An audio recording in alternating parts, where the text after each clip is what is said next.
Gentlemen, start your engines. This is the Single Barrel Sports Podcast. Welcome in. My name's Deeb. My name is Scott.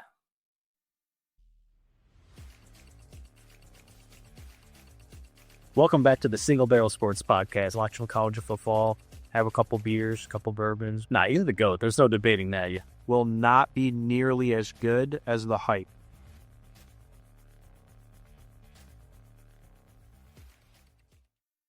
What is up, people? It is episode 12. We've been doing this 12 straight weeks now, which means we have completed our first trimester. Wait, I got that wrong. I'm still stuck in dad mode over here. Welcome to the Single Barrel Sports Podcast, episode 12. It's myself, Scott, my boy Deeb. Yo. And Deeb, what's been going on with life, brother? Let's catch up on some stuff before we dive into the sports. So I had to change outfits really quick because there was another person who was here to introduce the podcast. Just wanted to point that out. But things have been going pretty reasonable. I was traveling for work this past weekend, as I had mentioned to you. So was out in the state of Iowa, Des Moines, Iowa, which is the most random thing, right? Like you don't really ever think sometimes you'll go to these random spots that you don't always expect. But honestly, it wasn't too bad. I didn't get to see a whole lot while I was there because it was just a weekend, but I was there for work, had actually a really cool conference that I was able to be a part of and got to catch up with some friends, people that I haven't seen in, a couple of years and colleagues. So, other than that, nothing has been too crazy. Just the usual, the quests, the side quests. So what's going on with you, man? Well, hell yeah, man. Iowa's got some good breweries. That's usually what I think about when I think of there. But also I know there's a pretty good pharmacy program there. I've got some good friends that I've met through social networking and professional networking, but hopefully the trip was good. I know you're pretty tired. I know you worked all weekend and had to hit the ground running today. And Yeah. for anybody else listening, we're both kind of dragging tonight, but we're gonna have a good show. We're gonna overcome that. We're happy to be here, and my weekend was good. Deeb, we actually had a lot of family time. I got to spend a ton of time with Parker and Raven, and Yeah. it was just a really nice kind of balanced weekend. Did a little bit of video gaming. Oh, Had yeah. a little bit of time recently to work on some music stuff, which that's something I like to do, and we got to get on a project again soon. It's been too long. So Oh, if you yeah. guys don't know, if you haven't heard it, Deeb and I have done a few songs in the past with our streaming communities that are pretty sweet. If you want to hit us up in our social medias, we can absolutely share that. But otherwise, we're good, man. Just a little bit, just a little tired, but life's good. Life's good. Well, I think I know what can solve that. It's something right in this glass here. So Ooh, I think I got some too. maybe let's do like an early cheers, and that will pump us up a little for tonight, and we can get the blood going here for this episode that's going to have a lot of stuff in it, right? Yeah, that beautiful brown nectar can get us through. So cheers to you. Cheers Oh, to yeah. everybody listening. Cheers, people. All right, so we're back, and as always, we'll try to keep this quick, but anyone new out there who has never seen the show, welcome in. But we have a single website, which is singlebarrelsports.com. So that's where you're going to find all of our pages. We have lots of stuff like X, Instagram, TikTok, etc. And the episodes are available on wherever you're at right now, YouTube or Spotify. So singlebarrelsports.com is where you will find us. And if you find our content reasonable or you'd like to help us grow, hit that subscribe or follow button. We'd appreciate it. And we love when you interact with us. So ready to get into some sports? Yeah, let me add really quick that if it is your first time, or maybe if you haven't checked out those social media pages before, it really does kind of chop up some of the highlights of these episodes, and also just some silly fun stuff that Deep and I do throughout the week as we talk or watch sports. So check that out. And if you want any particular types of content, let us know. We're accessible, we're reachable through all of the social media. We check it daily. So if there's things that you want to see or things you want to hear about on these full length episodes, we are very open to it. So just let us know. Hell yeah. So the first thing that we've been trying out, which is a newer piece here, is called the term of the week. So, Scott, this is actually something that someone had recommended a few weeks ago when I was actually out. And do you want to talk about the sports term of the week? I think you should be familiar with this, hopefully. Oh yeah. This term is used in a few different sports, but tell them what it's about and which one we're trying to apply it to tonight. Yeah, absolutely. And this is the exact result of somebody recommending a topic to us. So just as I was just saying, we are open-minded to the contents of the podcast here. And the sports term of the week is just a time to define an ambiguous term that you hear announcers say, or maybe you hear in interviews, but you don't really, it doesn't have a clear definition. And so this week's term is going to be the term dagger. Now, you probably have heard this, especially if you're a fan of watching the NBA or basketball in general. But dagger in itself sounds kind of weird, right? Like they're not running around with sharp objects on the court or really. But the dagger is basically it's a term that kind of says whenever a late game score happens that kind of seals the win for the team. So like in basketball, maybe someone hits like a big 3-pointer late in the game that makes it insurmountable for the other team to come back and win. That's kind of like putting the dagger in the game and declaring the team the winner. So that's how I've always used it and how I've heard it referenced. And most of the time, dagger is a term I've heard in the NBA or in basketball in general, but certainly it can apply to any sport. Maybe you got a one possession game in football and all of a sudden someone gets an interception for a touchdown and makes it a 2-possession game with 30 seconds left. That's the dagger, right? Like the other team is not going to be able to score 2 touchdowns in that last 30 seconds. So that's the term. If you hear it used and you hadn't heard it before, hopefully that's helpful. And if you guys have other terms that you think might be beneficial for us to kind of debrief here on the podcast, let us know. But we're trying to find things that are semi-ambiguous that you hear semi-regularly so we can just make sure that the casual sports fan like we are can have a greater understanding of what they're talking about. I was laughing because I was picturing basketball players running around with knives on the court. And I just thought that was kind of scary. And I'm surprised we haven't seen this in like some random Russian clip or something. That we've been seeing some wild stuff. So it's like in the TGL. Well, don't they call it like the hammer? They're not actually throwing like an actual hammer, but that would be kind of wild if they did. They just pick up like a Lowe's hammer and just toss it. Like, oh shit. Oh my God. All right. So we're going to move into the weekly recap, which is basically trying to find some, things that have happened throughout the past week. So talk about some stories, some things that are happening within various sports. So we have a lot of different things in here. And the first one is probably the most notable, I would say, which was the Four Nations hockey tournament that came to a close. So, Scott, do you want to walk us through what happened in this epic matchup, the rematch that everyone was waiting for? Yeah, I do. Let's dive into that. But I do just want to make a shout out for any first time listeners. We do what we talk about as kind of like a seasonal focus. So we did a lot of NFL and college football in the fall. But right now we're in kind of this medley land with kind of golf, NBA, and hockey being the primary focus.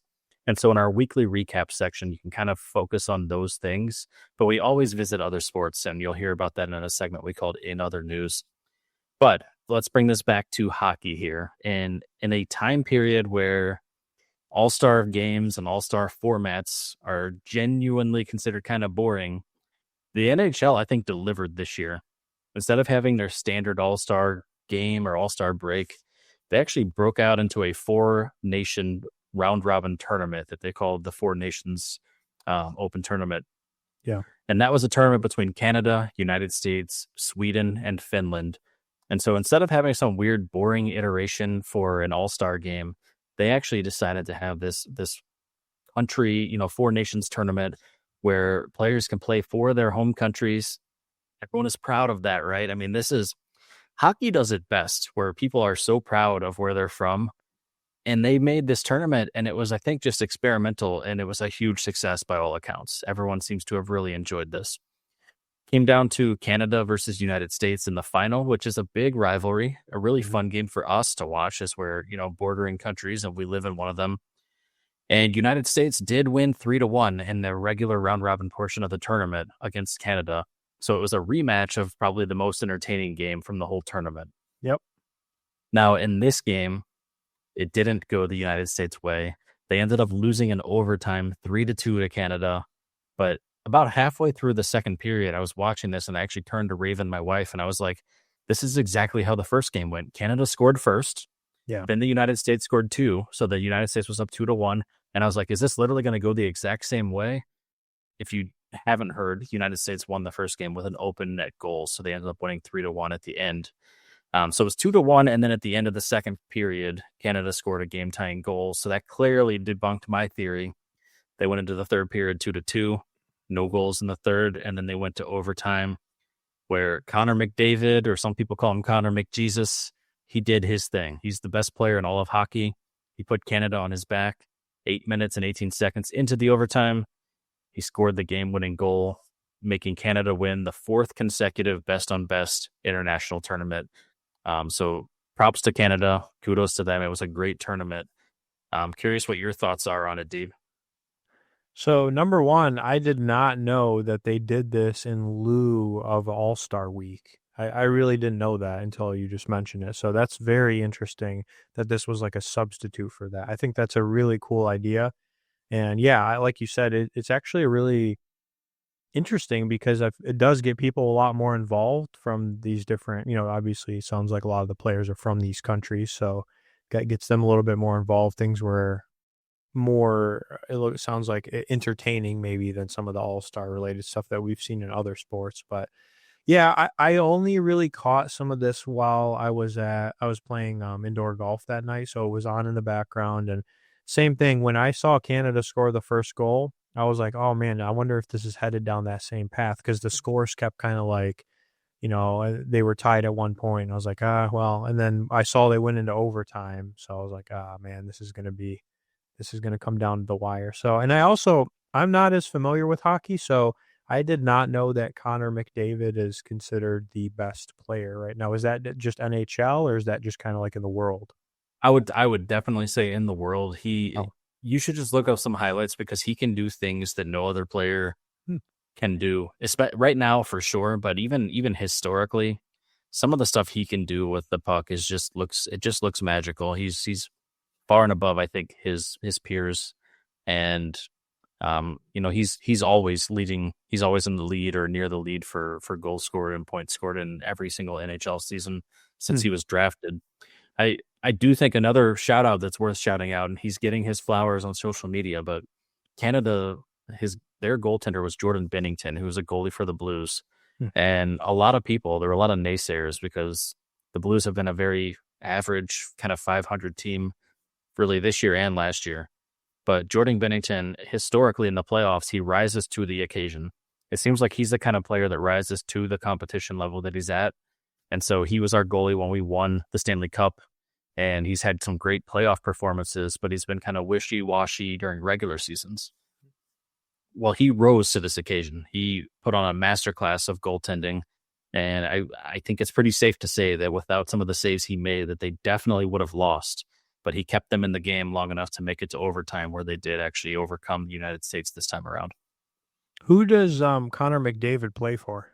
He plays for the Oilers, so he plays on the Canadian team. And yeah, so it's are they good? It's a weird thing. So last year they were in the finals, but they're never like as good as they should be, right? Because they have a few stars on that team. They have a couple of like really big stars. Yeah. But they haven't won a championship yet, despite having a couple of big stars. And I think that goes to highlight how much of a team game hockey is. You think about like let's talk about the NBA for a direct comparison, because in hockey there's 5 skaters at a time, similar to the 5 players on the NBA court. But in hockey, they're changing their lines out like every 90 seconds or so, give or take. So it's like constantly shuffling players in and out. So it's not like you have like a LeBron James out on the court for like 80 to 90% of the game at high pressure games.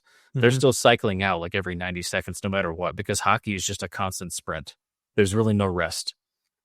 So I think that highlights how much of a team game it is. It's definitely, it just highlights like you have to have a well-rounded team to play the game, and that superstars can only get you so far in the game of hockey, which I think really makes it great. Yeah. Interesting. I actually didn't realize that they sub out that fast either. I thought it was a little longer than that. Yeah, now Um, sometimes it is, and also sometimes it's shorter, and so it is a very situational game. But on average, don't quote me what the actual average is, but it's roughly like a minute to a minute and a half on typical line changes. hmm. So I did lose the bet because this was our game of the week from our single barrel sports. So I have to post a video of me singing the U.S. national anthem, which I'm okay with, and I think I made the pick being okay with, having to do that. So uh, keep a lookout for that on social media. I'll try to get that up this week, hopefully, and try to make it a little more entertaining than normal. So should Well, be fun. you know what, Deeb? This actually sounded like a really fun challenge, and I also wanted the United States to win.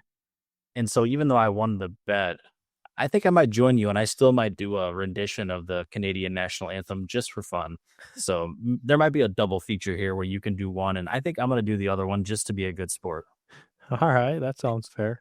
Should be interesting. People will be like, "What is this?" All right, so we'll move into golf next. So PGA Tour. Not going to spend too much time on this because it was a less significant or less, uh, let's call it. It wasn't a strong field for this event, but it was the Vidanta Mexico Open. So honestly, one of the weakest fields that I've ever seen. As watching golf over the past few years. So a lot of the people that were playing in this were not really well known or, not very highly ranked golfers, which makes it interesting because, you and I play fantasy golf where you have to pick in DraftKings. You have to pick 6 people for your lineup each week. So I felt like I was just throwing darts and Oh yeah. I had no idea who half the people I picked were. But so this one was interesting. But basically, what the summary of what happened was this young phenom from, I call him a phenom, kind of relatively speaking, but his name's Aldrich Poitgeiter. I believe that's how, maybe I'm mispronouncing, but he's from South Africa, and he actually was winning for 3 days. So he was the leader going into Sunday, the final day, and he ended up shooting minus 20, which pretty dang good, but relative because the courses are not that hard here in this event. So yeah, so I actually had this guy on my fantasy team. It was just literally, I think I was scrolling social media looking for people who were suggested, and I was like, oh, this guy's cheap on the DraftKings list. I'll just pick him, and so was doing pretty good in fantasy. But he ended up, another guy named Brian Campbell ended up coming back and tying him actually for Sunday. So they were both 20 under. They went to a playoff. So if you tie at the end of the day on Sunday, whoever's in that tie will go to a playoff usually. And interestingly, the only other thing I'll mention is both of these guys were on the 2024 Corn Ferry Tour. So that's kind of like the step before you turn PGA Pro. And so they're both in the same class. So they actually both turned pro this year. So kind of interesting, that they were head and head in the playoff. The Campbell guy got really lucky on the very last hole of the playoff. So they ended up, I think they tied the first hole. And then the second one, he had this lucky bounce that bounced and hit a tree, but it went the right way. Most of the time in golf, when it hits a tree, it goes the wrong way. Hit it and went it the right way that he needed it to, and then he ended up birdieing and winning. So what that does, and this is probably the only significance of why you want to win one of these, like this type of event, is he actually now gets to play in the Masters, which of course is, the biggest event in golf. He gets to play in the Players, which we'll talk about in a few weeks. It's another big event. He also gets to play in the PGA Championship, which is another one of the majors. And he also qualifies for 5 of the signature events, which are $20 million pots. So Wow. basically winning this was a big deal because he got to, level up from where he was in his very first year. And he's going to be able to potentially make some more money at all these significant events for the rest of the year. That's like career changing, it sounds like. And Can be. I had actually always wondered, how do you get invited to play at these things? So it actually is reliant upon some of the other events, it sounds like. And Yeah. That's like running marathons, right? You have to qualify at specific events with specific times to run, let's say, like the Boston Marathon. So Yep. it's like the first comparison that comes to my mind is someone who's dating or married to a runner. Yeah. Well, and that's why they try to make, these events have some meaning for those people who are maybe not as well known, because that's how they can rise up in the ranks, is they get to then play at the significant events and make a name for themselves. So it's pretty cool. Still, still a cool opportunity. And although it wasn't a as good of a field, obviously, of what we've seen, it's still, I think, cool to see it come to a playoff at the end. Yeah. Well, I did see the headline or the headline or the highlight of him hitting the tree. Yeah. And I was so shocked to see that thing bounce back out. I thought for sure that was not going to go his way, but what a dramatic finish in a 4-day long golf event. Yeah, doesn't happen too often, but when it does, sometimes it's fun to watch it. So we're gonna also switch gears again to something we have not talked about, which is WNBA, which is not one that you or I is very familiar with, and or I don't think we're not qualified to speak on it, even as probably average sports fans. But there was some really big news. Do you want to talk about what the big news was? Yeah, so and I just saw the headline for this today. But Diana Taurasi, Hmm. who it sounds like many consider to be probably the GOAT of women's basketball, announced her retirement after 20 long seasons of playing in the WNBA. And so, just some notable things from her career. She led the Mercury to 3 WNBA finals, earning the MVP finals or the finals MVP in both 2009 and 2014. Um, let's talk about, first of all, after 20 years, she was drafted in 2004. So that's, she's been in the league for a long time. Yep. 11-time WNBA All-Star, selected for 14 all WNBA teams. And this is the big one, I think, the one that everyone has been hearing about in these headlines. But Diana Taurasi is the league's all-time leading scorer. She had 10,646 career points. So Yep. that's pretty notable. And I know we've got some other stuff here. I don't know if you want to highlight some other accolades, Deeb, and then we can kind of just debrief on this. Yeah, so the one thing I heard you mention, so it was 3 WNBA titles. I think you were reading the finals MVP part, but so she won 3 NBA titles, Okay. in Yes. addition to the finals MVPs. But she was also, so she was selected as well to 6 Olympic gold medal teams, so served on those. 3 NCAA titles. I know that's not WNBA, but when she was at UConn, also won 3 titles there. She was also first in career three-pointers, first in field goals made, and first in seasons played. So she's actually played the longest of any current player. So we just wanted to put it out there for people as a community question, based on some of the stats and just kind of, if you're not as familiar with it, would you consider her the GOAT of women's basketball currently? I think some people, it was maybe a little more controversial, but she worked a lot with Kobe Bryant back in the day, and I think she played a character in the latest NBA. What the heck's that movie called? Jam, or not Jam, Space Oh, Jam. Space Space Jam. Jam. Yeah, like the new one. And I think Kobe gave her the nickname White Mamba. So some people were a little controversial. They were like, I don't know, but I don't know. I feel like based on her stats, right now, I would probably consider her the GOAT based on some of the stats that we just read off. Yeah, seeing the accolades, hearing about the accomplishments and the longevity of that career, I think GOAT is clear based upon what I've heard and read and, the last 12 hours. But, I think it's really cool to just highlight the WNBA. And we've had some really exciting stuff happening in the last year with the league, with Caitlin Clark and Angel Reese kind of coming up as these kind of rivaling rookie women who are both pretty dominant at their respective roles. Whether you agree with, the competitiveness for their MVP nods or not, or excuse me, for their rookie of the year nods or not, they did bring a lot of excitement to the league, and this is just another story that's worth highlighting for the WNBA. And it's really cool to see that it's getting some more publicity, because I don't think historically it was really talked about enough. So Yeah. I will say, this is just my opinion. I think people don't some people don't like appreciate or watch WNBA as much just because it definitely is a different speed, right? Just Mhm. generally speaking, if you were to watch a WNBA game, then watch an NBA game, it's going to feel and look very different. Now, that doesn't necessarily mean it's bad, it's just different, and so I think for people who are, like, diehard NBA fans or even maybe people who don't watch basketball, they may not show as much interest, and so, like, to your point, I think having some of these people who are more well-known or who are more, like, bringing notoriety to the WNBA is important for them because they have not had the best publicity and or I think like they haven't really had like this type of media lately. So it's interesting to see that they're getting more these days.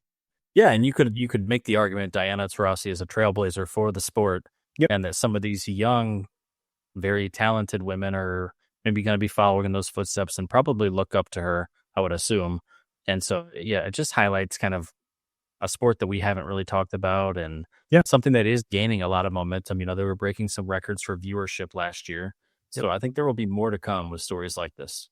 for sure.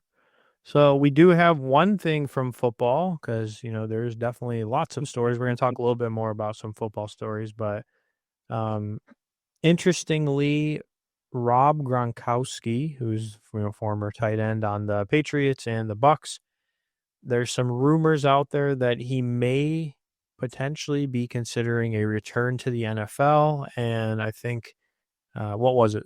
Some people were saying he may be visiting, like, the Broncos for some reason, and that might be a team he's interested in. What do you think about Gronk potentially making a return? Well, I don't know what I think about that. Yeah, I've seen it reported by a few people, like Dov Kleiman, Ian Rappaport. I also feel like I think I saw Adam Schefter said like this is definitely not going to happen. So Hmm. this could just be one of those rumors, or it could have been a bar conversation where he's Gronk's a couple tequila shots deep, and it's just like I think I'm thinking about returning this year. I mean, who knows? Who knows what this is? I think that Gronk at his age and based upon his former abilities, could still be playing at a very high level, and I think he could be an asset to a team like, let's say, the Denver Broncos. Yeah. But we'll just have to watch and see, what's going to happen because this could have legs, or it could just be just some random nonsense that reporters have taken a hold of. But Yeah. it, I don't think Gronk he's doing a lot of like analysis and broadcasting stuff right now, and I just don't think that he's ready for that. I think he does still have some dog in him, so we'll see what happens. Yeah, What are your thoughts? Yeah, tell me what you think. I mean, here's the thing is I think what can happen is people who are in these sports, who are professional athletes, I can imagine because you don't really play for like in a normal career, you usually work to your like 60s, maybe 70s. If you're really lucky, maybe you retire in your 50s. In sports, like you're considered old when you're in your like mid 30s, right? So like if you and I played sports, we would be old. We would be like veterans and maybe even considering potentially retiring depending on the We'd be sport. called But would be called mentors right now at the end of our yeah, career. yeah, we'd be like the old heads on the teams.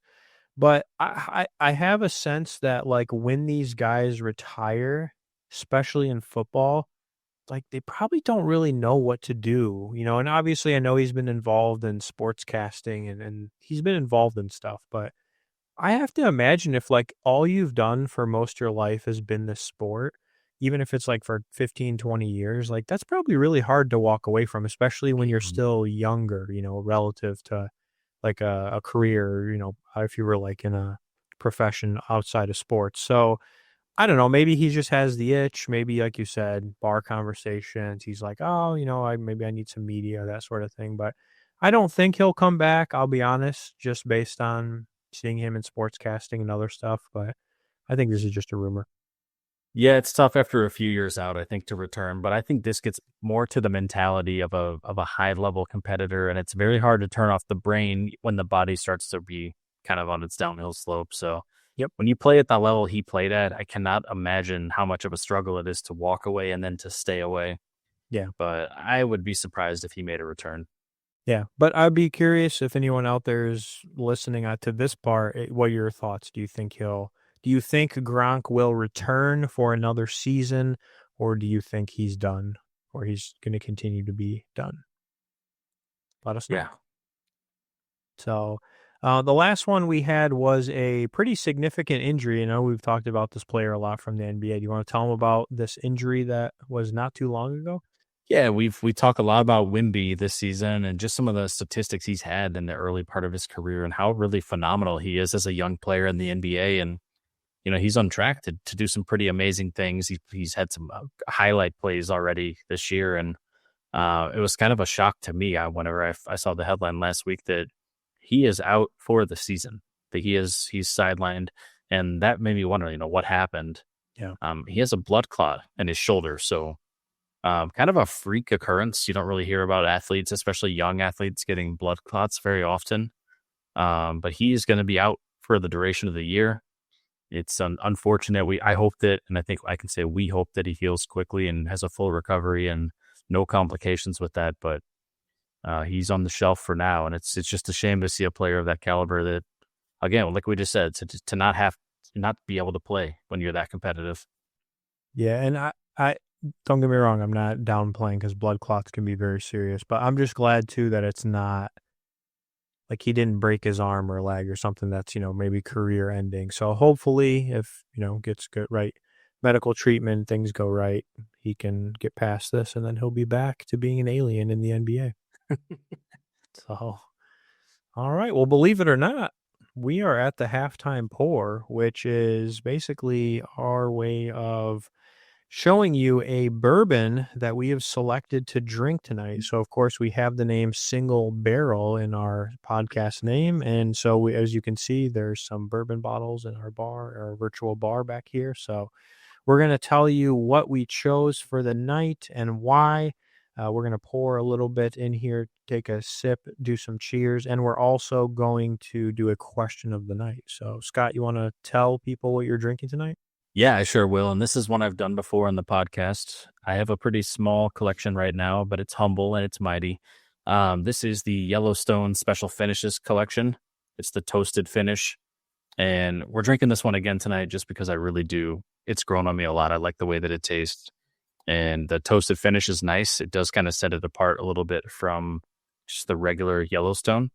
And so that's what I'm sipping tonight, man, just because I wanted to taste it and for no other reason. Hell yeah. Well, that's still one that if you could pass it through the screen, I would appreciate it. I have not tried that one. I have the Old Faithful here, which Okay. hopefully most people should recognize. It is the just normal Buffalo Trace, a regular Buffalo Trace, a very value pick if you can find it. I think these are becoming hopefully easier to find from what I've been seeing, but Buffalo Trace, a giant distillery in Kentucky. They have a ton of different products. So this is like their staple bourbon that they put out there. I chose this one because it is a reliable go-to. And I was just kind of looking for something that was easy and knew it was going to be good and I didn't have to think too much about. So nothing too crazy here, but picked it really just for that. So let me grab my pour here. And while you're pouring, I just want to say if you can get that Buffalo Trace, if you can find it on the shelf, it is a great buy for the price point.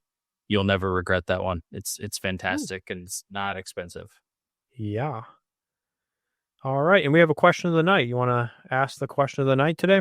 I shall, yeah. So this is going to be a really fun one, I think. It is if you had to replace the ball in any sport with a bourbon related item, what would it be?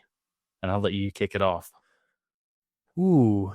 Well, I suppose I have to think through what sport kind of, right? Because that's a little bit, it would kind of depend on what sport I'm playing. So if I had to replace the ball with a bourbon related item, so are we talking like barrels, glasses, that sort of stuff? Is that kind Yeah, of all the looking at? above bottles, corks, whatever you want. Mm. I think it would be interesting to replace basketball hoops. No, wait. I can't do that. It's the ball. I was gonna say, my initial thought was, can you replace a basketball hoop with a bourbon barrel? That'd Yeah, actually be an just interesting. go with that. Just go with that thought. Tell me what you Okay. just go down that path. So I wouldn't change the ball. I'm gonna go down a different path. But I think it'd be interesting if you could take barrels, like open them up, like the top and the bottom, and put it as like a hoop, like you put it up on a pole or something, where you would then have to play basketball through the barrel. Now I know that that's kind of how basketball started. I know it was more of a basket rather than a barrel, but I think it would just be really interesting, like guys dunking in barrels and stuff. Probably like break the barrel and fall on someone's head, but I think it'd be kind of interesting to watch. I wouldn't knock it. I think the ball might need to be resized, or there have to be some changes, or there'll be even higher scoring games. But Yeah. yeah, okay. Well, mine, I'm gonna go on a kind of a adventure here. So I think mine would be using the lid of the barrel, so like the little circular lid, Mhm. and applying it to the game of rugby. So instead of having a ball, this is my vision. Just bear with me here. We can suspend reality for a moment. Instead of having a ball and rugby, it would be kind of like this barrel lid, just like the circular lid. And to pass it to your teammates, you would throw it like a frisbee then, instead of like throwing the ball like overhand. But then the person that's like running with the ball, and I apologize for not knowing rugby terms very well, but whoever's like rushing forward can then use it like a Captain America shield and just run people over with it too. I feel like that would be hilarious. Wow. That would be a sight to see, I have to say. Yeah. So yeah, if I can change any sport, replace the ball with something bourbon related, we're adding the barrel lid to the game of rugby. There you go. We can use the barrel that I had, and you can use the top and the bottom for that. Oh yeah. Well, cheers to that, man. Cheers, brother. All right. So we're going to move into In Other News, where we talk about kind of similarly to the weekly recap, but we try to pick, certain things out, maybe pinpoint stuff a little bit different or like more controversial type things that are out there. But this first one, this was actually something I think we found last week and we didn't get to it. So we definitely wanted to show this. So let me pull up the video here. But Yeah, I think this is did you find this one? yes, and this is kind of a mess, right? Like if you just look at the image here, you got two guys on one side and there's like 10 on the other, right? Like it's a lot. What this fight is, and don't ask me why, it's in Vegas of all places. It's two pro fighters, two professional MMA fighters versus 10 amateur fighters. And so it's literally a 2 versus 10, but the two guys are like way better than any of those 10 are. It's chaos. So let's just roll the tape here, and I'd love to see your reaction if you haven't seen this yet. All right, let's see it. Oh, that guy just got destroyed. Okay, I mean, they're kind. Oh, And the judges. So I was like, what the hell is this? But it actually seemed to be pretty even at the end there. wow, that was very entertaining. That would be really hard, though. I mean, even if you were the two guys, can you imagine like you're fighting 10 guys? Like Oh yeah. you're just clearly going to get hit no matter what. You're outnumbered. Yep. Something went wrong for sure. So this next one, do you want to introduce? Is the NFL fan base tiers? Yeah, I think this could be fun. I saw this on X the other day. I don't know why. I always call it Twitter. I don't know why I called it X, but it was just a post of some random person who made a tier list, and basically they put all of the football teams on there and ranked their fan bases. I shouldn't say some random guy. It's Dolph Kleiman. And if you want to pull up, do you want to go ahead and pull it up? We can kind of see it on the screen here. Yeah. And then is it possible to make full screen? I think there we go. Okay. Yeah.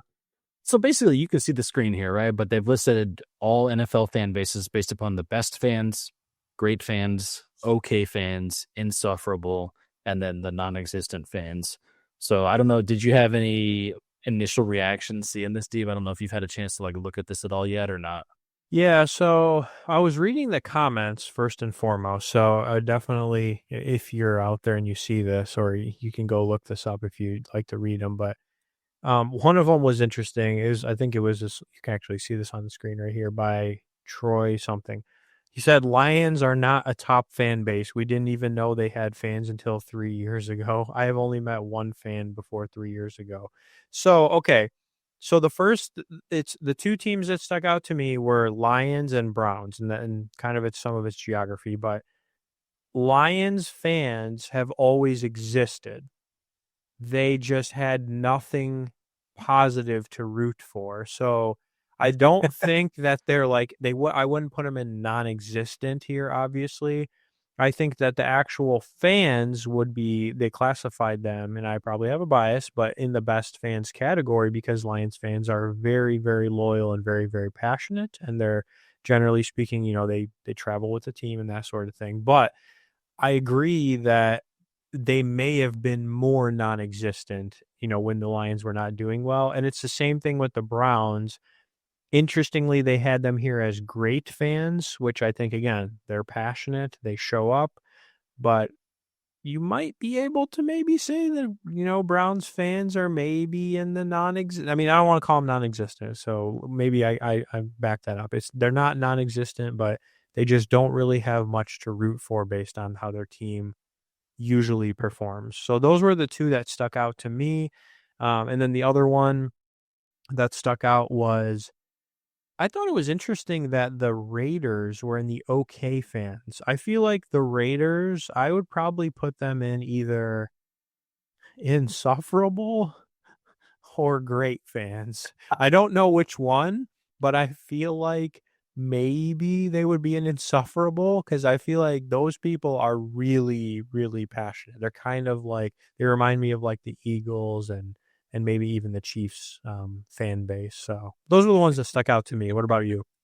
I agree on the Raiders. I don't think that okay makes sense there. It's either all in or all out with the Raiders, depending on how you feel about them. Yep. Obviously, there's a lot of history in Green Bay, but to see the Packers listed as the best fans to me is crazy because any Packers fan that I've ever met has been a little bit insufferable. And so I would not rank the Packers as the best fans in all of the NFL, but I know that I'm going to catch a lot of heat for that on TikTok. So come at me. The other thing too, it's kind of wild, man. The Seahawks are listed up as the best fans and they have the whole 12th man thing. So maybe they are because they can actually have full impacts on the game. But I just wouldn't think of like the Seahawks organization having the best fans in like all of the league. Yeah. But the Bills being up there makes so much sense to me. Bills Mafia is loud and insane. They damage themselves instead of other people. I'm looking at you, Philadelphia, which makes you insufferable, Philadelphia. But also you have the fan bases like the Cowboys who say every year is our year. This is our year. We got Dak Prescott, CeeDee Lamb. We're going to win the championship. Oh no. After week 1, the Cowboys suck, man. This team sucks. Jerry Jones sucks. It's crazy to me how a fan base can be so like up and down and polarized for an entire season. Patriots, people don't like them because they had a dynasty. Let's just be honest. That's just what it is. They've had some controversies from owners to head coaches to quarterbacks too. But what I like about this is the non-existent category, like the Jaguars, the Panthers, for example, like kind of non-existent fan bases, and Arizona Cardinals. I actually know one. Shout out Tanner if you're listening. I know that you like them, but the Commanders is a big one. And we talked about this right before the show today. Yeah. Up until this year, you didn't hear much buzz about the Commanders. Yep. But I think that they are going to be elevated by the changes of this team right now. One more thing, special mention. You already called out the Browns, which I think is a great fan base that always has loyalty to a really bad team. I want to say the same thing about the Chicago Bears, actually. I feel like the Chicago Bears has a great fan base, considering how bad that team has been ever since the early 2000s. Yeah. And so shout out Bears fans. I really hope your time comes. You're in probably the hardest division of all of football to play in, but I hope that you have your moment. That's it. That's all I got. I have the opposite. I'm not a fan of the Bears. Mainly because they stole Ben Johnson from the Lions, and then I just think Caleb Williams is trash. Well, I've watched him in college. I've seen him in the NFL. I think he can be talented. I think he has talent, but I just don't think he has the mindset. And I don't know. I think he doesn't have the right mentality We'll see if it changes. I hope he maybe proves me wrong, but I would say that they're maybe it's nothing against their fans. Maybe I'm thinking more of their team. Which is a credit to the fans for still Yeah. being loyal to Yeah. that team. Yep. The other one I was going to mention was arguably you could put the Bills and the Packers in the insufferable, depending on who you are. I know you said the Bills deserve there, but some people would say that the Bills fans are insufferable because they jump through tables and shit. But All right. again, it depends on who you ask. Listen, I love the Bills. If someone asked me who my favorite team was, I would probably say the Bills. And you're damn sure that if I was at a Bills tailgate, I would go through a table. There's no question about it in my life. Yeah. My wife would hate it, but I would be doing it regardless. Dude, I'm the guy who did a front flip off of the yacht in Greece, so I would do it too. I would, if that were to happen though, I think like you'd need me to like choke slam you through the table to make it epic. I'd be fine with that. Let's just mark that down. A trip up to Buffalo in the next year or two, and we'll make it happen. Can you imagine? That would be, we just film a podcast there and I just choke slam you through a table for the pod. Hey, if anyone is paying attention to this, let us know if you want us to do a live podcast outdoors from a tailgate in Buffalo, and we'll make it happen. I mean, one of these days we're gonna monetize this. Maybe. And I am curious though. Anyone listening, tell us what you think about this tier list and any highlights that you have for some of these fan bases. I was gonna say, and if you're listening and you want to help us monetize, hit the subscribe button right now. Just had to throw the plug in. This man is always turned on, and I appreciate that. And I don't know why I use the words turned on, but you're in the business mindset right now. And I'm over here just talking about flipping through tables. So that's why we need each other. That's why, that's when the bourbon's hitting a little. Well, we had our halftime pour now. Oh gosh. Okay, so this next one's kind of out there, a little bit different again, change up, but it is just a highlight of a sick dunk. But the game, the two teams is very, very random. It's Morgan State and Norfolk State, but this is a really sick windmill dunk, so let's let it roll. Right at the end of the game, too. This man's coming up. He's already got a 7-point lead. Boom. And that is what we call a dagger. I like how the fans were going crazy after he did that. That's always you don't typically see a windmill dunk in the middle of a game, but I guess when you're up by 7 with 20 seconds left with a clear path to the rim, that's when you just YOLO send it, I suppose. So we had one on here, but I'm going to skip this one for maybe next week. It's an NFL rule change because I want to talk about this other one that I think is actually more relevant right now. Mm-hmm. So we all are aware of the tush push and how that's been used. And, we know the Eagles and, some of the stuff that happened there. I mean, other teams use it as well, but there was an alleged report. So we don't have any confirmation, or I haven't seen a confirmation of this yet, but there's an allegation that the Packers have submitted a proposal to the NFL, possibly, to ban the tush push play. So just kind of generally curious to hear your thoughts on, even if it wasn't the Packers, what do you think of the tush push? Do you think it should be banned, or do you think it should be allowed? It's a controversial take here because obviously the tush push, when the Eagles do it, it works like almost 100% of the time. It's actually stupid how many touchdowns Jalen Hurts had on the ground this year. But he is also a beast, and he has some very strong legs, and he has a big supporting cast that can push him across the finish line. When we look at it, the Bills lost to the Chiefs for a few reasons. You can go into referees, but if we look at the actual game, they tried to steal the tush push, which they did fairly successfully this year, and the Chiefs did not let them succeed at it. They did not do well. They knew that Josh Allen always goes left. They shut him down on multiple occurrences trying to do the tush push. Yeah. So my take on this is, if a team cannot replicate it, is the play itself broken, or is Jalen Hurts that good at it? That's my question. I'm genuinely curious about that. If anyone has any takes. I will say, if you're going to ban this move, because what you would then be banning is the ability to push a runner across the goal line, right? Yep. Because I think that's the thing people hate, is that you got like Dallas Goedert and other like big men like pushing him from behind. So I would think you can't ban the tush push, that would just be weird to only ban a specific play style. Right. You would have to go and broaden this to an offensive player cannot physically push another offensive player across the goal line, which I think opens a can of worms because you see this all the time with running backs running through the open field and getting shoves from behind from their linemen to gain those extra couple of yards. Is it illegal ever? Is it only legal when it's not a touchdown? Like it opens a can of worms.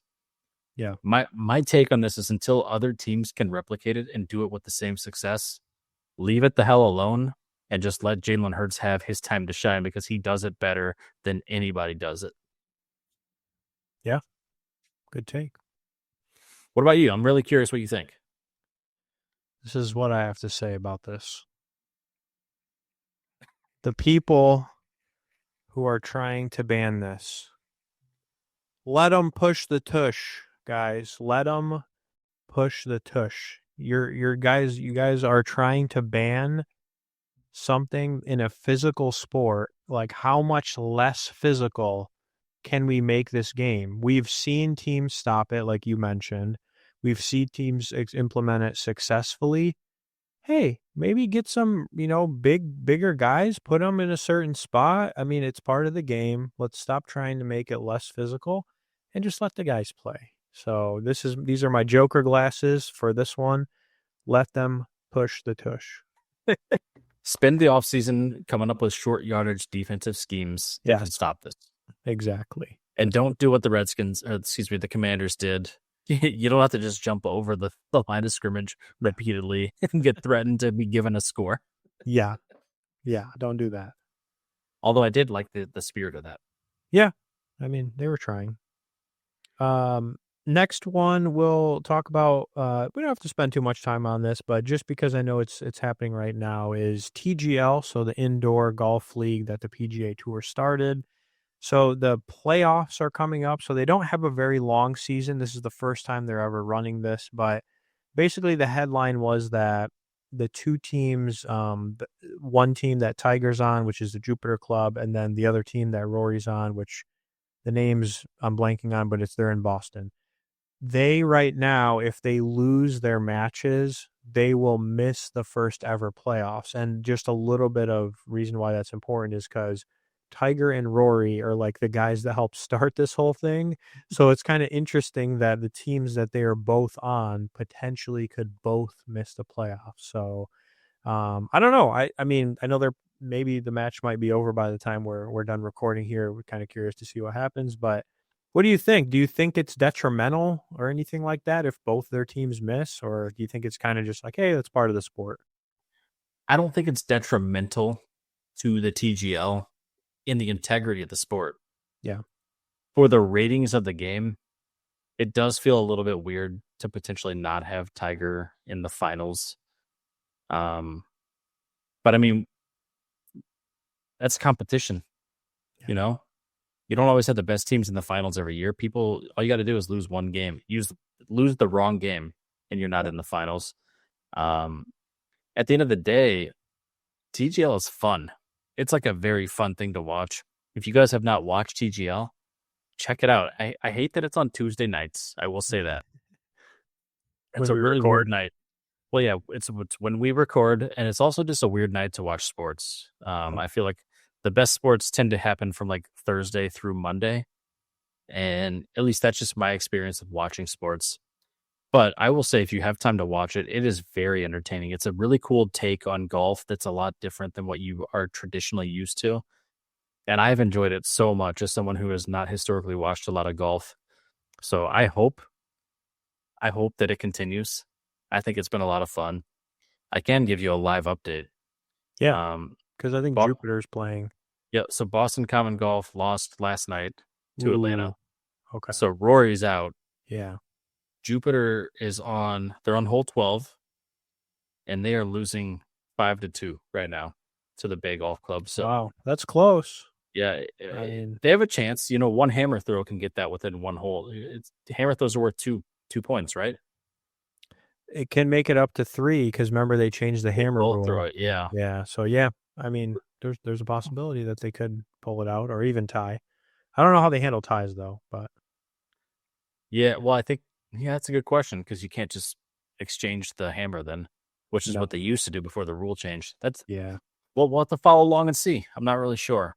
Yeah. But I do think it would be a shame if Tiger wasn't a part of the playoffs just because he is the pioneer that really the guy everyone thinks about when they think of golf. Yeah. They grew up anytime around the years that we did. Yep. And he had a big hand in creating this league. So Yeah. we'll see. It's looking gloomy right now. They're playing against a team who's undefeated as well. The Bay Golf Club is 3-0. So we'll see. But Yeah. regardless, the TGL is fun. I'm going to be trying to watch the playoffs. And I encourage anyone watching this podcast to at least check it out if you've never seen it. Yeah. So I heard you mention why, like, it's kind of weird that it's on Tuesday. I think the reason they do either Monday or Tuesday, just because they play Thursday through Sunday, and most of those players are going to have to fly to wherever they're playing. So, like California, Mexico, they're kind of going all over the place. So I think logistically, they could probably only play Monday or Tuesday if you just think about their schedule. That makes a lot of sense. Yeah. Yep, absolutely. So, tell us about the next one. Okay, the next one is college football commissioners have met. Officially, they've met after what we talked about weeks ago with the SEC and the Big Ten leaders. I don't know if complaining is the word, but suggesting changes to the playoff seeding format. Yep. And basically, SEC and Big Ten leaders have kind of said, like, let's just go with the straight seeding. Like, why are we giving big conferences bye weeks or enhancing their seeding? And so basically what we said is, or what we've seen is that after their meeting, 34 ADs from the league have favored going to straight seeding to set the playoff pairings. And so I think that's a step in the right direction. I actually really like the 12-team playoff format, and I think it made for great television, but I think it also gives more grace to those like bubble teams, the teams that maybe should have gotten in. Now, granted, we still had a lot of issues with that, but I think some of that worked itself out in this playoffs. I think what we're going to see is some of the teams who made it in that people were upset about should have just been lower seeds, and then it would have made sense when they got blown out instead of them being like a 3 seed or a 4 seed, even though they were not nearly as good as a 3 or 4 seed. Yeah. So I agree with this ruling. I hope that that's what they do end up going with. I would love to see that these teams still get in if they win their conferences, but that we go with straight seeding and we don't just give them prioritization, even though they're not as good of a football team. What do you think about that? Yeah, I think we're going to find out very quickly how much influence the SEC and Big Ten have because we know it's there. And we're going to find out if you got 37 different leaders from these schools that are in those conferences saying that they want this, that they're probably going to change this. Like my prediction is the seeding is going to get changed in the college football playoff, and they're going to go to straight seeding because when the SEC and Big Ten want it, I think you're going to see the change. So it'll be a good change. I hope things will be better next year and we will see, some of the issues worked out from this year. But more importantly, we need to see Michigan back in the playoffs, and I rest my case. Well, hopefully Oregon doesn't get screwed over this year. We'll see. That's all I'll say. This last one that we want to talk about, and I want to give a shout out here, and I think you do listen, but my mother-in-law, Karen, nice, sent me a text this weekend, and it was a story I hadn't seen yet, but it was airing on TV, so it's real because it's on TV. But Karen, thank you for texting me. We talked recently, I don't know if it was last week or the week before, about potential signings of Aaron Rodgers going to the Steelers. I think it was last week. Yeah. There's a rumor now that Matt Stafford might go to the Steelers, and I feel like that's very compelling because there's a lot of rumors about the Rams that are trying to trade Matt Stafford. I've heard rumors of them trying to trade him to the Giants, where their price tag might be like the Giants' first-round pick, which is 3rd overall this year. But now we're seeing rumors of Stafford maybe going to Steelers, and it's very interesting. I don't know what the Rams would want in return in that trade. I think the Steelers are like middle of the pack, like maybe like the 14th pick, but don't quote me. It's an interesting thought, though, because like George Pickens is that guy, right? Like he's an elite deep threat, and Matt Stafford can throw the ball deep, but George Pickens is also kind of insane. And so, how do you feel like Stafford would fit on the Steelers team?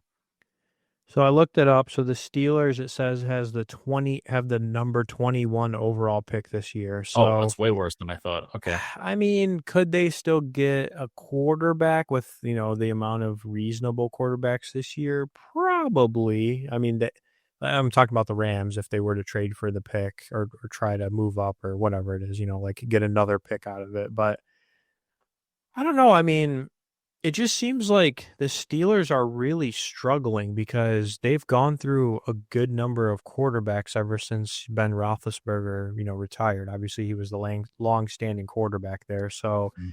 from, Aaron Rodgers talk to now Stafford, I mean, they have what people I would say consider two of the more reasonable quarterbacks. Like Justin Fields is supposed to be, pretty good the future, but I think that's BS. I don't think Justin Fields is as good as people think. I think he's a good player, but I don't think he's going to last in the NFL. That's my take. Russell Wilson's on his way out, so again, it's like, is it really any different if you bring in Aaron Rodgers than Russell Wilson? Like they're both. Aaron Rodgers is older. Don't get me wrong, but like they're both on their way out, so it's kind of like, But what about Matt okay. Stafford? Matt Stafford would be better. I think of those three, Wilson, Rodgers, and Stafford, hell yeah, I'd want Stafford over those two. If I could have him, but Yep. I don't know. I mean, like you said, what are they going to get in return? That's the big question. I think the biggest story here is it seems like the Rams are genuinely trying to part with Stafford. Like, Which is weird. we've now heard rumors of him being traded to multiple teams. Yeah. I think the Rams were a dark horse in the playoffs last year that could, if they had one touchdown on one possession, could have potentially won the entire Super Bowl. Yeah. Looking at how it all played out. So it's weird to think that they might be in this dismantling period. I've seen rumors of getting rid of Cooper Kupp. Yep. Now we're talking about trading Matthew Stafford. It's like, I don't know what their direction is, but I'm genuinely curious because obviously Stafford's not getting any younger, but he still has good football ahead of him, and they have a good team there. So Yeah. I don't know. I'm confused, but we'll Yeah. see what happens. To be determined. It's like there's always this thing like get rid of your players before they lose their value, so you get value in return. Yeah. But at the same time, like, has his value diminished that much that it's time to get rid of him? Because I don't think it has, personally. Yeah. I think maybe a few more years he would, but maybe that's what they're looking at.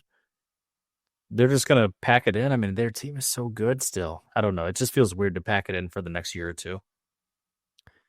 Not sure. We'll find out what happens. We're going to move into community call-outs where we like to give a couple of shout-outs to people who have been interacting with and, doing some stuff within our social media. So you want me to do the community call-outs this time? Go for it. Yeah, take it away. All right. So from TikTok, we want to give shout-outs to Taylor Stats for recommending Rich and Rare whiskey, which I have not tried. So I don't know if you've tried that, Scott, but that one sounds interesting. Not heard of it. It was something that was recommended in one of our 2-minute warning videos that we posted. Oh, wow.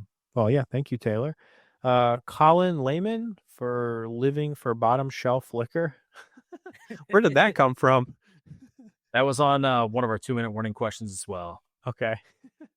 Wasted Don Jack and Doug Wallen and Surface hating on Max McClung's dunk, which I did see that one. That was one of the clips we had. And then on YouTube, Blums Bay for the shout out on the full length episode. And I know Blums, I feel like I've seen your videos too on TikTok as well. You're doing like what is it, 1 hole a day till 1K or something like that on TikTok. Yeah, and let me just shout out Andrew is his name. Andrew Blum. He's doing golf. He's a big golf fan, and he's doing 1 hole a day until 1K is what it's called. Okay. So if you guys haven't met his handle is called Blums Bay. He plays 1 hole golf a day. Posted online for you. Check him out. Good dude, good golfer, way better than I could be. And very into golf. I think maybe at some point we might have him on here to talk about some golf stuff. Hell yeah, that'd be awesome. All right. So we do actually have a couple of bourbon blunders. We haven't done this one in a little bit, but we just have 2 quick ones, which I don't think, Scott, you've seen this first one. So I'm going to surprise you with this one because I thought this was hilarious. So Oh boy. let's go ahead and just roll this, and I'm going to leave the audio on for you. Why are his legs on the bench, first of all? All right, you ready? Here we go. Let's see your reaction. You got it, Felipe. Cuidado. What's going on here? Felipe. Oh, the women are on it. Okay.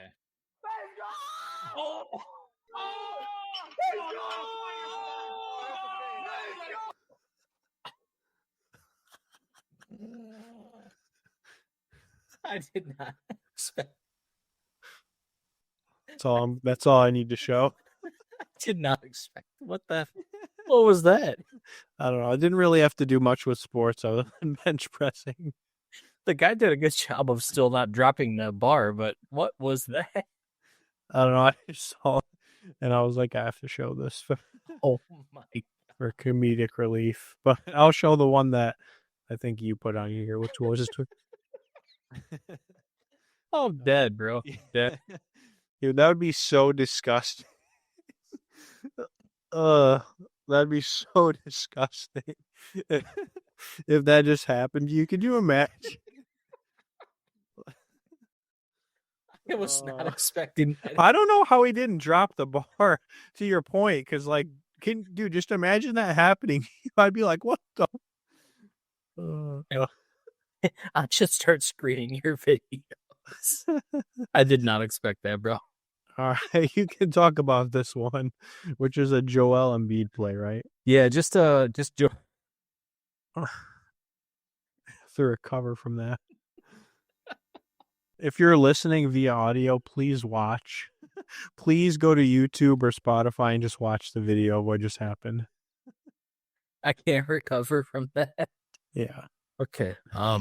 Anyway, back to basketball.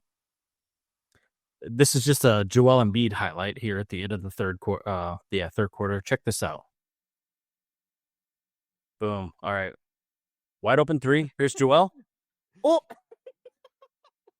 So he just basically he just completely missed the block and falls. I think there was a foul in that play, and Joel just came in out of nowhere to try and block it, but the guy didn't even shoot, and he just fell into the crowd. So, while talking about that, Joel Embiid is an amazing player, but some stats that I've seen recently in his career, he has sat out or missed 47% of his career games, which is insane to think about.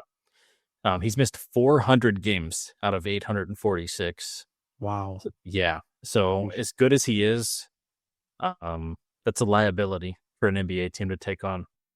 Well, and he's played for them for quite some time, the 76ers. So, wow. I'm surprised they stuck with him. And he's had just some weird stuff, knee problems. He's dealt with like Bell's palsy. Just all kinds of crazy stuff has been coming up in his career. So it's like, I feel for the guy because I know what it's like to be kind of injury prone. Yeah. But he's missed nearly 50% of the total games of his whole career. Yeah, that sucks. Yeah. All right. So we're going to move into single barrel picks, where basically what we like to do now, it's going to be a little bit, what you've maybe seen if you've tuned in, is we're just selecting from other random sports. So we were doing NFL a lot in the beginning. We did, NFL playoffs, etc. We just kind of stuck to that. But we have some college basketball tonight. We have some NBA. And then we have a special one that's making an appearance for the first time for the pick of the week. So let's run through these. You want to do the picks of the week? Yep, let's get it. So we're going to go right into college basketball. First one is this upcoming Saturday. Auburn, which is number 1 in the country, versus UK, number 17. And the spread for that is Auburn -9. Who do you got? I'm going to do Auburn. I feel like they're a really good team. They're number 1 for a reason. I'm also going to write Auburn. I'm not going to try and be different than you just for the sake of doing it. We're going to both go that way. Okay. Next game still on Saturday, Tennessee number 5 versus Alabama number 6. So pretty competitive game here. Bama is currently the favorite, which is -4.5. Who you got? I'm going to go Tennessee, actually. I think they can take down Bama in this one. Okay. I'm going to go with Bama then. This time I do just want to be different. I probably would have chosen Tennessee if it wasn't for the fact that you did. And the next one on Sunday, we've got Michigan State, who in our last episode, we put up against Michigan and they beat my Wolverines. So Michigan State, number 8 versus Wisconsin, number 11. And Wisconsin is -7. Who do you got? Sorry, Nick, but I'm going to pick Wisconsin in this one. I am actually going to pick Michigan State. So we'll be opposite there again. All right. That's a big And then matchup. a couple of NBA games, and this first one is a huge one. On Friday night with Cavaliers versus Celtics. At the time of this recording, there was no spread, but the last time they played, the spread was only 1.5 points. So let's just make a money line bet, Deeb. Who do you think will win this game? Celtics. I'm going Cavs. We're very different this week. All right. That's fair. And then lastly, on Saturday, we've got, well, not lastly, but lastly for NBA, we got the Warriors versus the 76ers. And again, there's no spread that's out yet. Who do you got for that one? I'll take the Warriors.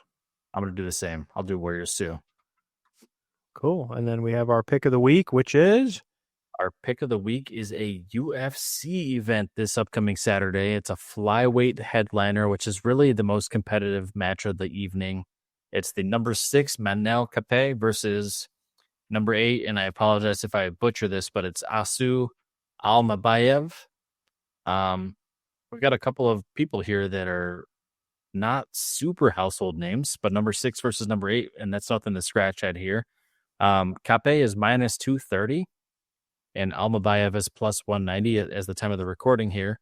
So again, I'll let you go first, Deeb. I don't know if you want to make a bet before we do this one.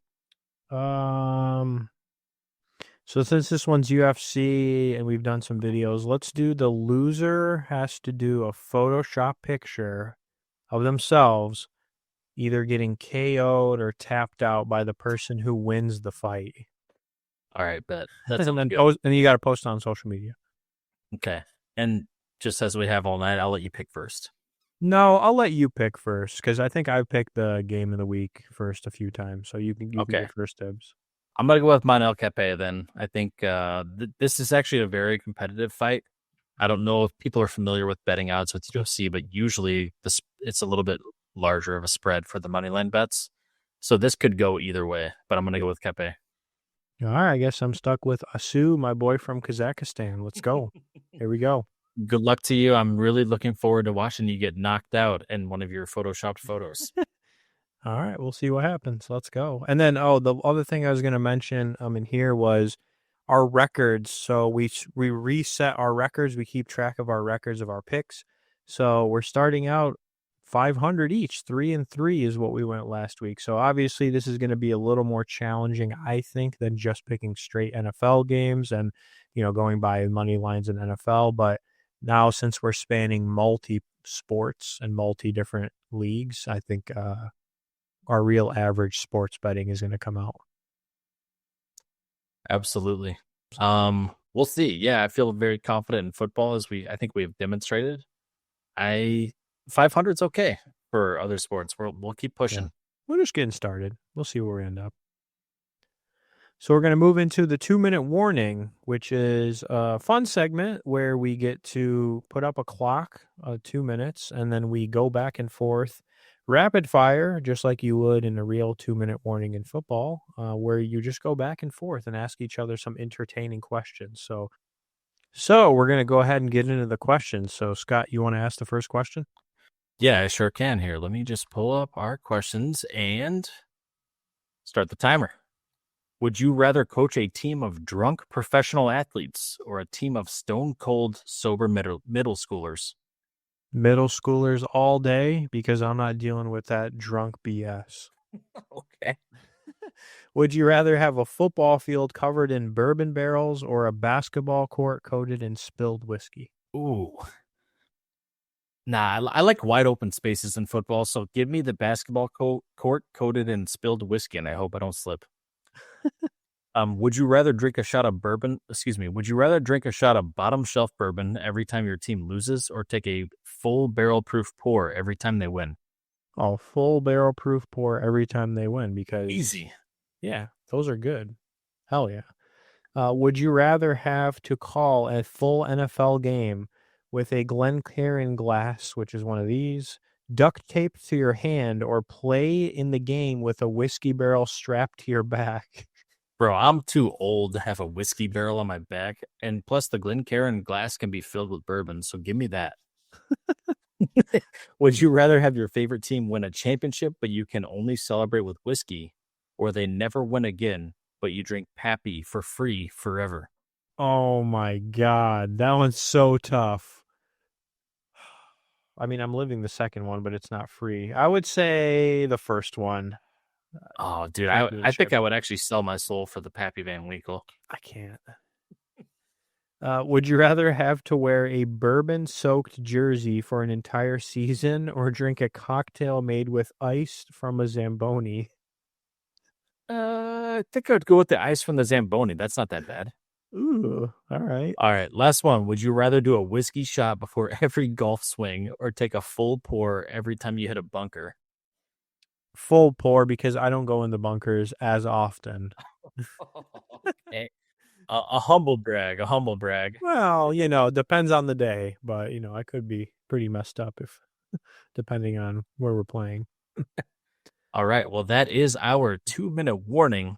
I hope you enjoyed those questions. If you have questions you want us to answer in future 2-minute warnings, let us know. But for now, we're going to move forward to the last call. So, Deeb, what kind of final words do you have to say before we end this show for the night? So we're kicking everybody out of the bar. It's the last call.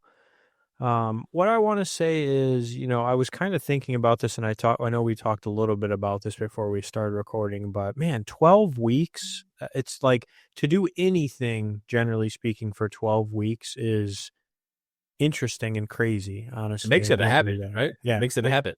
It's very, very, I never really imagined that I would do a podcast for this long. If you were to ask me like a year ago, and I've tried to do other podcasts, by the way, but yeah, I mean, for anybody out there who's new or who is stuck with us or who continues to listen, I just want to say thank you because 12 weeks is a long time. If you've been here from the beginning or if you're just starting, hopefully you'll be with us for 12 more weeks as we continue to have some fun, as you saw tonight. So cheers to you. Yeah, and just to echo off of what he said, I mean, we are still figuring out every single week what we want to do with the podcast. And I think we had a really nice rhythm with football because that's something that we both watch a lot of. But we are very flexible with this season of the podcast. So if you've been with us for a while and you really want to hear about certain topics or maybe have certain people that we invite onto the show, just reach out to us. We are incredibly approachable. And I just can't wait to see what types of creative strategies we do next. But we want to do them with you and not for you. We'd rather you be a part of it. So with that being said, cheers to everyone who's been a part of that journey. And we're going to keep rocking and rolling. We are not going to miss weeks. And maybe soon we're going to have an in-person event in like 2 weeks. So just let us know what you guys want to hear. Deeb and I are going to see each other. I think it's actually 3 weeks, 3 or 4. Yeah, I was going to say it's a little longer, but you're close. Close enough. But we're going to see each other in real life soon, which will be the first time since before we even started the podcast. And so anything you guys want to see us do when we're in person, let us know. Otherwise, cheers and thank you for all the support.